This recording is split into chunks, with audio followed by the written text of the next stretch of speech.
Hotel सवाई Malhar family restaurant bar व banquet hall AC non AC अस्सल मराठमोळं ग्राहकांच्या पसंतीस पडलेलं मुंबई नाशिक महामार्गावरील एकमेव ठिकाण लग्न समारंभ साखरपुडा वाढदिवस सेवानिवृत्ती तसेच विविध कार्यक्रमांसाठी उत्तम ठिकाण हॉटेल सवाई मल्हार आणि सवाई बँक्वेट हॉल। चवीचा शोध इथेच संपतो। येणाऱ्या काळामध्ये पुन्हा एकदा जनगणना होणार आहे, त्या वेळेला बौद्ध म्हणून नोंदवा आणि दाखवून द्या बौद्धांची संख्या या देशामध्ये काय। आजपर्यंत हिंदू मुस्लिमांना टार्गेट करण्यात आलं होतं, आता बौद्धांना टार्गेट करण्यात आलेलं आहे, जाणून घ्या। त्या केरळच्या सरकारने सुप्रीम कोर्टाला सांगितले हे मंदिर यांचं नाही, हे बौद्धांचं मंदिर आहे। आज देशामध्ये बाहेरचा देखील दबाव आहे, आपल्याला सांगू इच्छितो की बौद्ध कंट्री आहे, बौद्ध देश आहे, त्या माध्यमातून या देशाला कुठलाही मित्र राहिलेला नाही हे आपल्याला सांगतो। मग आपले पंतप्रधान उठतात आणि बौद्ध राज्यांचा दौरा करून येतात। नमस्कार, मी संजय भालेराव शहापूर गजालीत आपले स्वागत आहे। महाकरुणी तथागत भगवान गौतम बुद्ध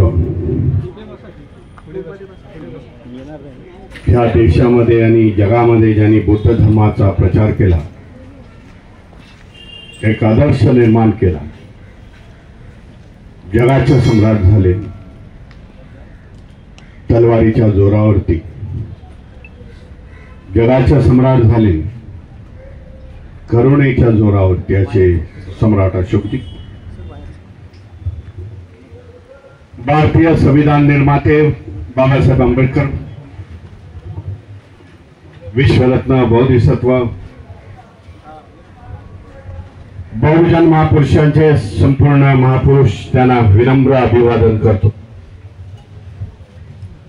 ज्यांनी या देशामध्ये समता निर्माण करण्याचा प्रयत्न केला त्यांना देखील मी अभिवादन करतो, समता नमित करतो। मंचगावती असेल पूज्य भंतेजी, बुद्ध लेणी संवर्धन समितीसाठी उपस्थित असलेले सर्व समितीचे, विविध समितीचे, विविध संघटनेचे पदाधिकारी, उपासक उपासिका, ज्या संख्येने आपण आज इथे जमलेले आहोत, जो आपल्यामध्ये रोष दिसतो, एक लढाईसाठी, मोठ्या लढाईसाठी आपण उभे राहिलेल्या, त्या आपल्या सगळ्यांचं मी अभिनंदन करतो। भारतीय बौद्ध महासभेच्या माध्यमातून, बुद्ध लेणी संवर्धन समितीच्या माध्यमातून एका निर्णायक लढाईला आपण सामोरे जातो। पूर्वी काय झालं त्याचा आपल्याला विचार सोडून द्यायचा। भारतामध्ये बौद्धच नव्हते आणि बौद्धांच्या मग ह्या विरासत या लोकांनी कॅप्चर केल्या, त्याच्यावरती अतिक्रमण केली, हे साहजिक आहे असं मी समजतो। कारण वारसदारच नव्हते,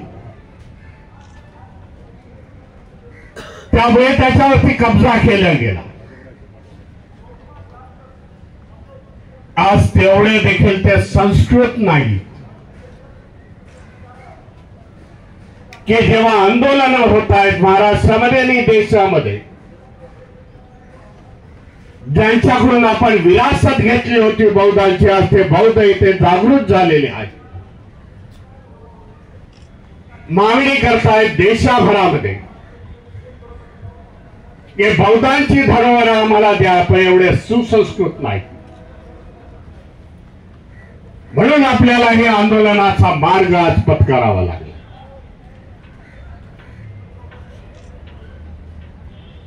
एक उदाहरण देतो। 1960 साली जेव्हा जनगणना झाली, या देशामध्ये स्वतंत्र भारताची, बाबासाहेबांच्या धम्म क्रांतीच्या अगोदरच मी म्हणतोय, आणि सॉरी 1951 मध्ये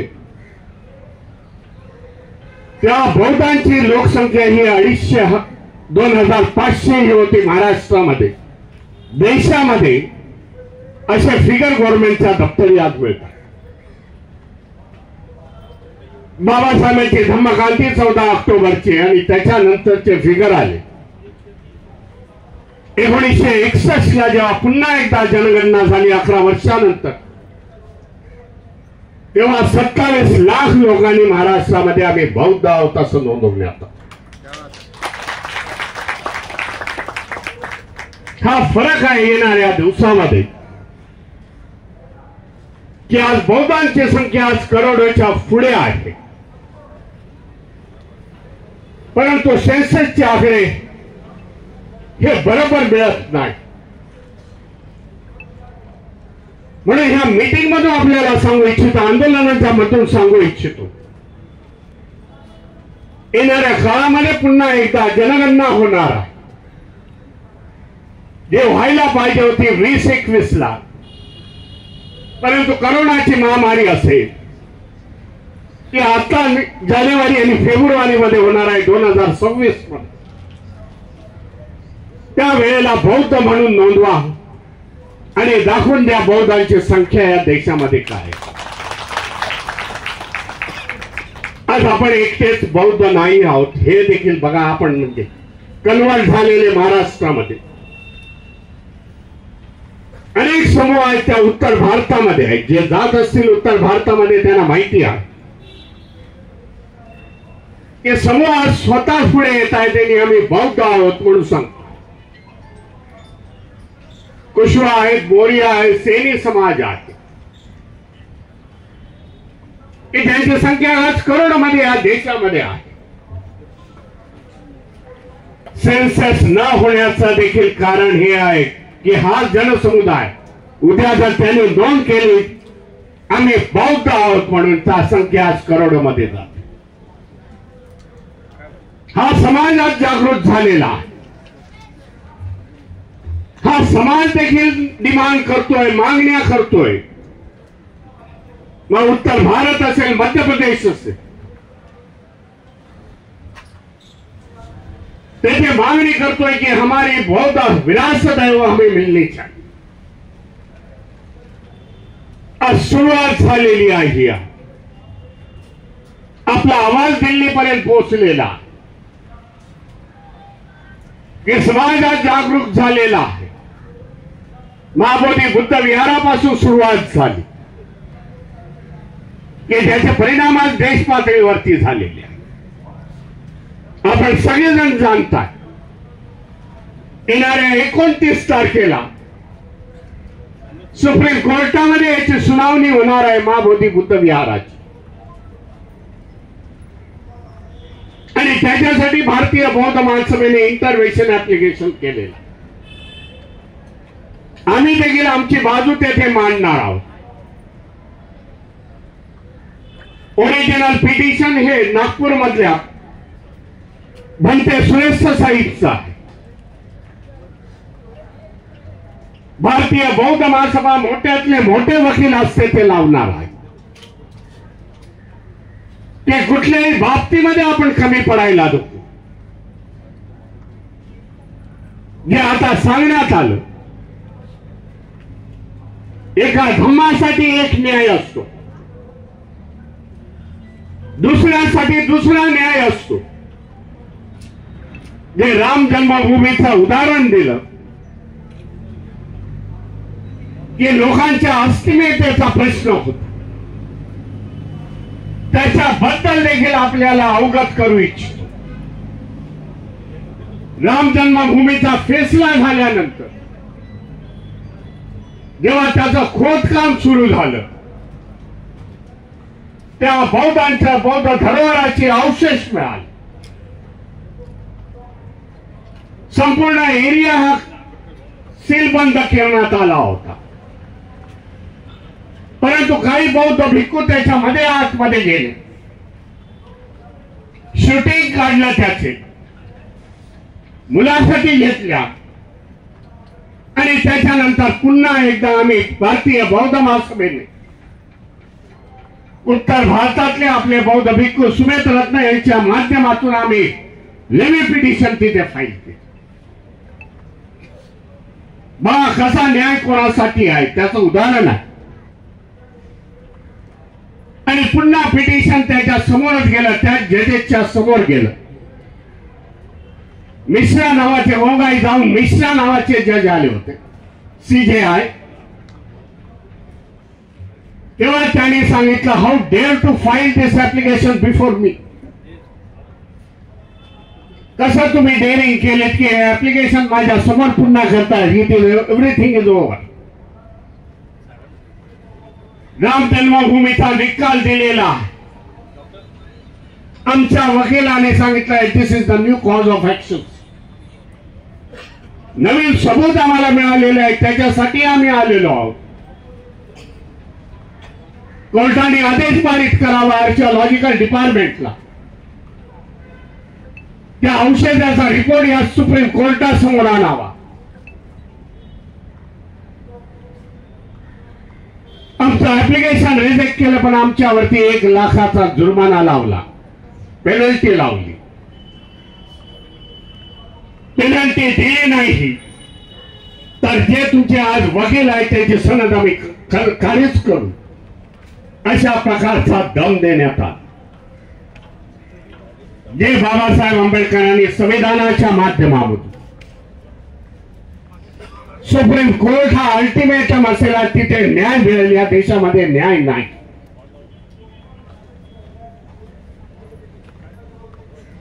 आपल्यासाठी नाही. जे जे मायनॉरिटीज आहेत,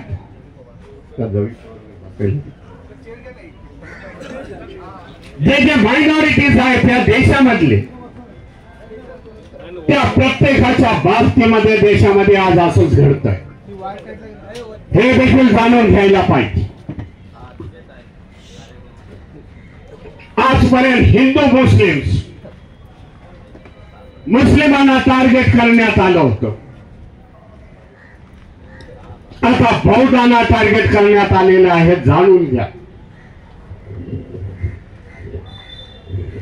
वखफ बोर्ड आपण ऐकलं असेल, वखफ प्रॉपर्टी ऐकलं असेल. मुस्लिमांची ती प्रॉपर्टी आहे.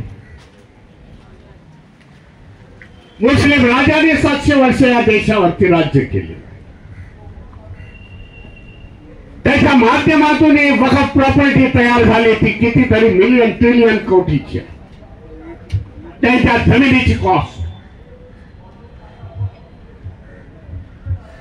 पार्लमेंटच्या असलेल्या मेजॉरिटीच्या जोरावरती ते देखील काढून घेतली. अनेक पिटिशन त्याने फाईल केलेल्या. मला सांगण्यात आलं 16 पिटिशन तिथे पेंडिंग आहेत. आपल्याला देखील तशाच प्रकारचे पिटिशन सुप्रीम कोर्टामध्ये फाईल करावे लागतात की जेणेकरून आपल्याला न्याय मिळेल. जेव्हा मी माझ्या वकिलांशी सल्ला मसलत केला सुप्रीम कोर्टामधल्या, तेव्हा त्याने सांगितलं, भीमरावजी एव्हिडन्स जमा करावे लागतील. आपल्याला एव्हिडन्स द्यावे लागतील. इथे बौद्धच आहे, त्यांच्यासाठी दुसरा न्याय आहे, आपल्यासाठी दुसरा न्याय आहे. एव्हिडन्स आपल्याकडे बरेच आहे. दिल्ली चिली यात्रेकरूंचे एव्हिडन्स आपल्याकडे आहे. वर्ल्ड हेरिटेज आहे. तरी पण कुठल्याही प्रकारची गफलत न होण्यासाठी आपण ही तयारी करतो. येणाऱ्या 22 आणि 23 तारखेला मी पटनामध्ये पुन्हा 23 तारखेला घेराव घालण्याचा प्रयत्न आहे असेंब्लीला, पटण्याच्या असेंब्लीला. कारण वातावरण गरम ठेवावं लागेल. सुप्रीम कोर्टाचा जजमेंट येईपर्यंत, सुप्रीम कोर्टाची सुनावणी होण्यापर्यंत अप्रोच बदलावा लागेल. काही तेथील असलेले राजकीय पक्ष, आरजेडीच्या पक्षाचे आमदार आम्हाला मिळाले.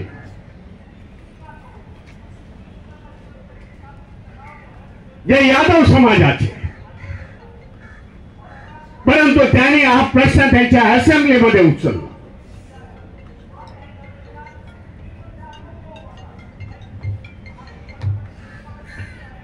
त्यांनी असेंब्लीमध्ये त्यांचा प्रश्न विचारला महाबोधी बुद्ध विहाराचा. येणाऱ्या 23 तारखेला देखील शांती महाराजांनी घेरावामध्ये ते हजर आहे. मी देखील जाणतो काही वक्त्यांनी आता इथे सांगितलं राजकीय शक्ती पाहिजे.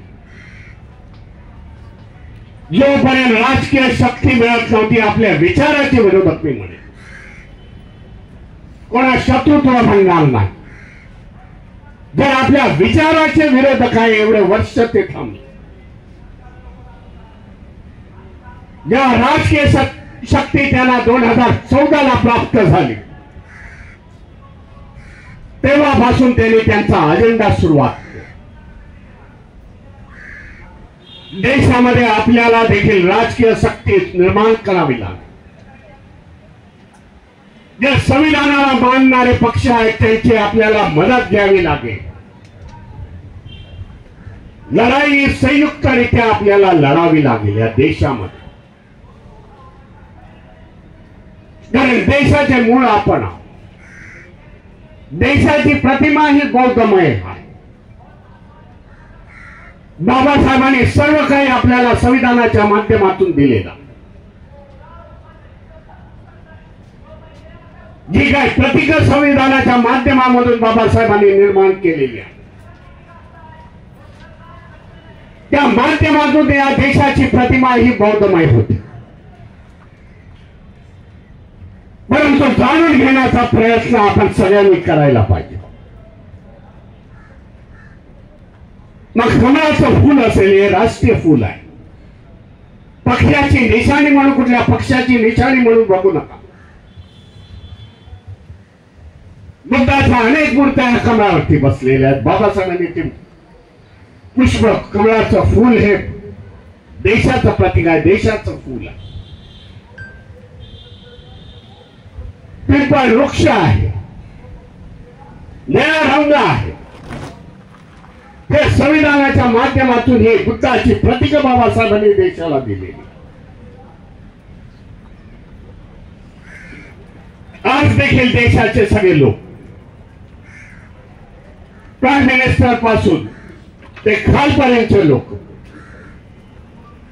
जेव्हा विदेशामध्ये जातात तेव्हा बुद्धाच्या आम्ही जन्मभूमी आणि कर्मभूमीमधून आलेलो आहोत. भगवान बुद्धाच्या प्रतिमा भेट देत आहे.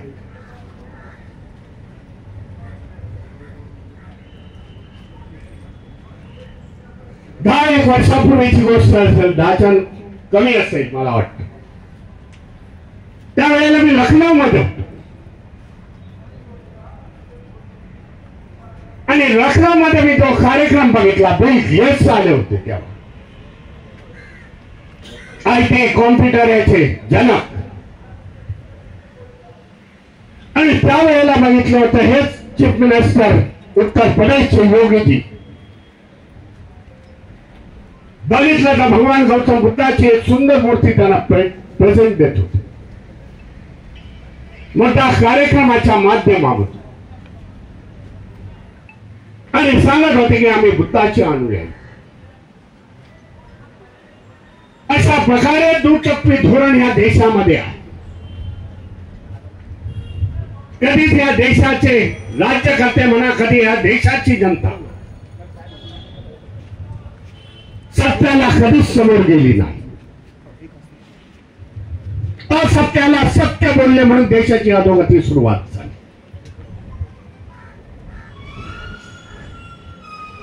या देशामध्ये देखील 1200 वर्ष बुद्धाच्या राजाने राज्य केलेलं आहे. त्यांनी ही बौद्ध विरासत आज उभी केलेली आहे. जगामध्ये जेव्हा शिक्षणाचा अंधार होता तेव्हा 19 विद्यापीठे या देशामध्ये होती. महासत्ता होता हे सत्य आज मानायला तयार नाही. म्हणून आज आपली अधोगती.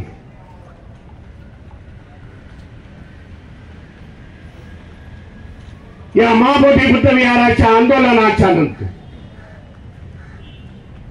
त्याच्या निकालानंतर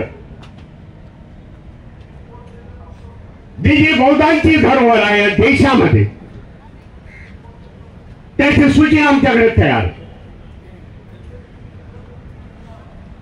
मग ते ओरिसाचं जगन्नाथ मंदिर असेल, व्यंकटेश मंदिर असेल इकडचं आंध्र प्रदेश मध्ये, या सगळ्यांची लिस्ट आपल्याकडे. मी आता आठवड्यापूर्वी तामिळनाडूला होतो.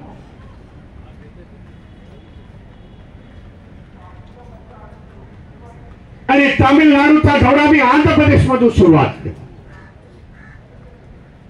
तेव्हा मला भारतीय बौद्ध महासभेच्या पदाधिकाऱ्यांनी सांगितलं, जे रिटायर्ड IRS आहेत, ते साधे सुधे पण नाही, त्यांनी सांगितलं केरळचा जो मंदिराचा जो प्रश्न सुप्रीम कोर्टामध्ये गेला होता,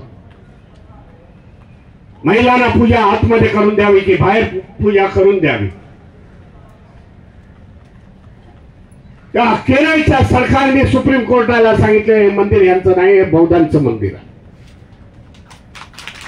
संयुक्तिकपणे कशा प्रकारे उपयोग केला जातो महिलांना ऑब्स्ट्रक्शन करण्यासाठी. मंदिर देवाचं नाहीच आहे, मातेचं नाहीच आहे, तर या बौद्धांचा आहे तसा आमच्याकडे रेकॉर्ड. ही सूची आपल्याला द्यावी लागेल. महाबौद्ध बुद्ध विहाराच्या आंदोलन जे 3 महिने चाललं, अनेक फॉरेनचे बौद्ध भिक्खू मला तिथे सापडले, मला भेटले आणि त्यांनी देखील हा प्रस्ताव ठेवला की आमचा सपोर्ट, परंतु आम्ही डायरेक्टली ह्याच्यामध्ये इन्व्हॉल्व होऊ शकत नाही. मग आम्ही पत्रव्यवहार केला त्यांच्या एम्बेसीशी आणि त्यांना सांगितलं अशा प्रकारचे प्रस्ताव इंडिया गव्हर्नमेंटला येऊन द्या. आज देशामध्ये बाहेरचा देखील दबाव आहे. आपल्याला सांगू इच्छितो की बौद्ध कंट्री आहे, बौद्ध देश आहे, ज्यांचा धम्माचा बौद्ध आहे. 17-18 कंट्रीजने तशा प्रकारचा पत्रव्यवहार केलेला. देशामधलं जे वातावरण आहे त्या माध्यमातून या देशाला कुठलाही मित्र राहिलेला नाही हे आपल्याला सांगतो. कठीण परिस्थिती आहे देशासाठी.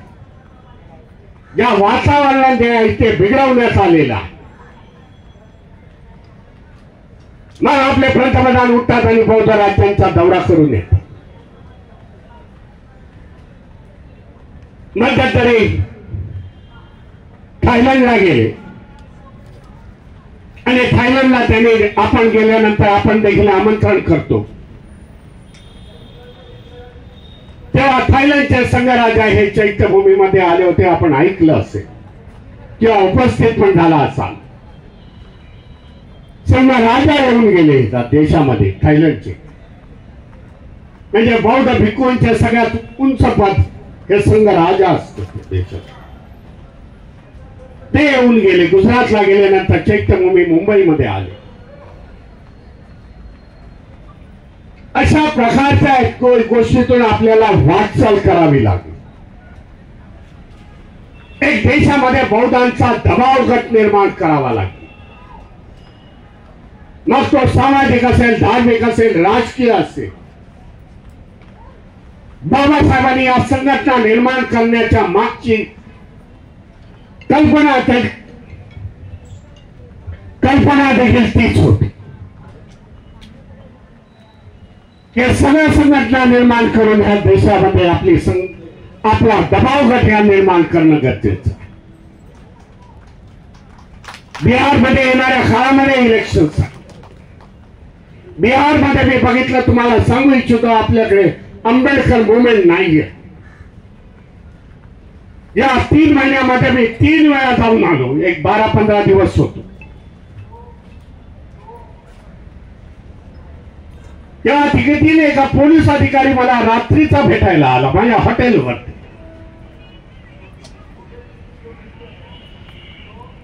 मैं बोलो आ जाओ, 11:30 बजे तो कुछ मुझे नहीं है, मिल लो मुझे. नीचे एक लॉबी में नहीं मिलूंगा भाई, आपके रूम में मिलता हूं, बोले आ जाओ यहां। त्यांनी सांगितलं हा सरकारचा सिक्रेट रिपोर्ट आहे। हे जे आंदोलन 3 महीन्यापासून सुरू झालेलं आहे, या कोई भी बिहार की जनता नहीं है भीमराव जी। मैं बोला मैं भी जानता हूं, सरकार जानती है कि यहां महाराष्ट्र से लोग आए, उत्तर भारत से आए, मध्य प्रदेश से आए, 4-5 दिन नारे लगाएंगे और निकल जाएंगे। हे त्यांची फाइंडिंग असल्यामुळे बिहार गव्हर्नमेंटने त्याच्यामध्ये दखल घेतली नाही। परिस्थिती बदलण्याचा मी प्रयत्न करतो। उभी केली नव्याने तिथे भारतीय बौद्ध महासभा, उभी केली समता सैनिक दल आणि पार्टी देखील।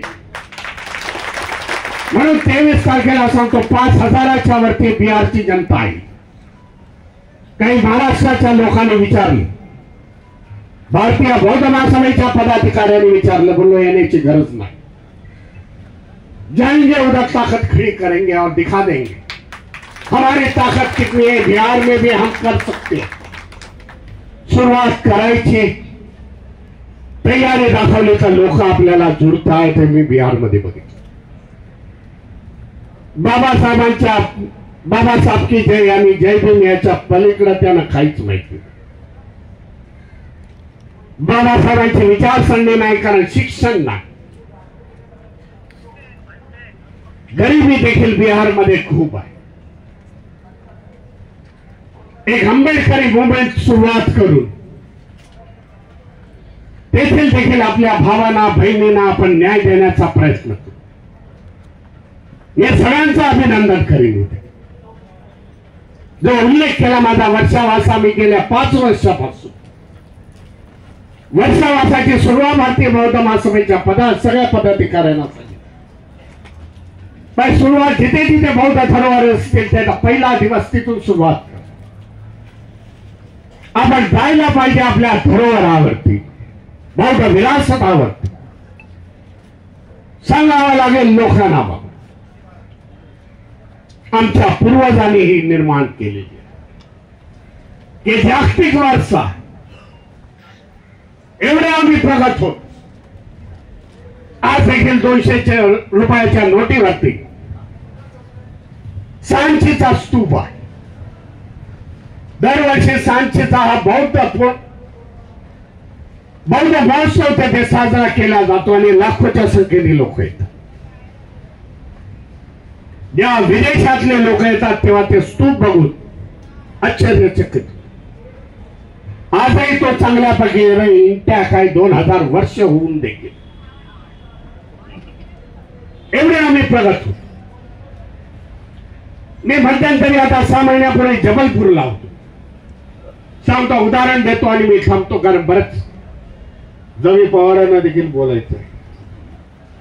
जबलपूरला हा मठ म्हणून एक आहे, जमुना वाहते, त्याच्या बाजूला एक मठ आहे। खूप खाली जमुना नदी त्याच्यातून वाहते। आज देखील 3 मजली इमारती एवढा मोठा मठ आहे। सांगण्यात येतं तिथे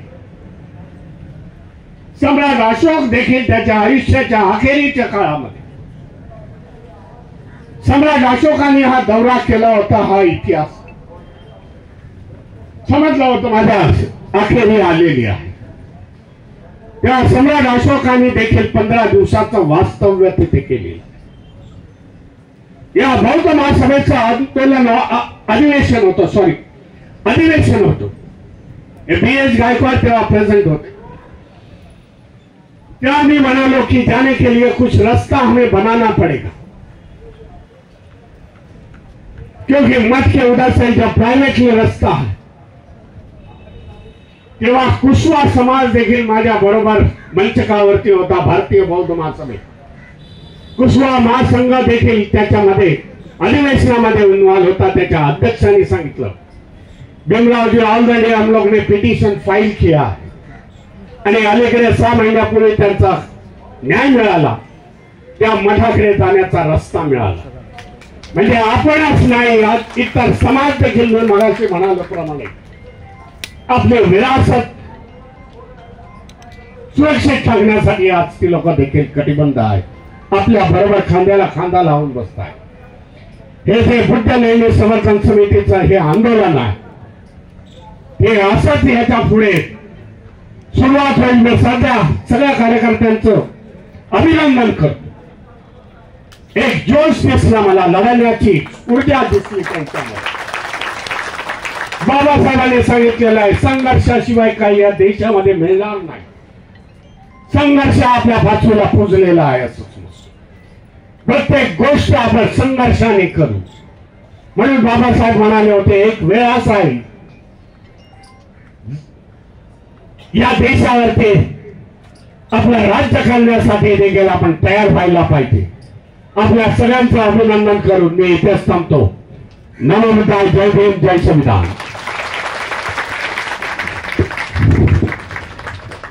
ताज्या घडामोडींसाठी पाहत राहा शहापूर गजाली. धन्यवाद.